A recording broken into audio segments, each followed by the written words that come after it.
Hey, and welcome to the Facebook Domination Formula module. In this module, I'll be showing you how to grow your Facebook page exponentially and really fast in order to make money from it. Now, it's a bit different from Instagram.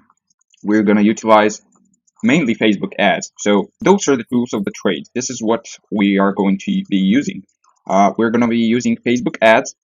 We obviously have to have a Facebook page. Optionally, we can have content automation tools. I really don't use them, but if you want to put everything on autopilot, then you can use some of them, and I'm going to show you some. And the next one is obviously content. Those are the main four things that we need to have, and the complexity mainly comes in Facebook ads.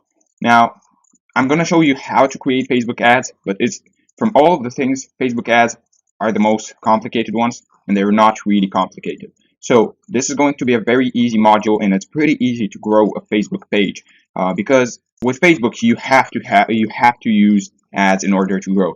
Otherwise, you're not going to be growing at all. On Instagram, you can be growing without ads, but on Facebook, it's different. You have to use ads in order to grow. So with that being said, let's move on and let's go to the next video.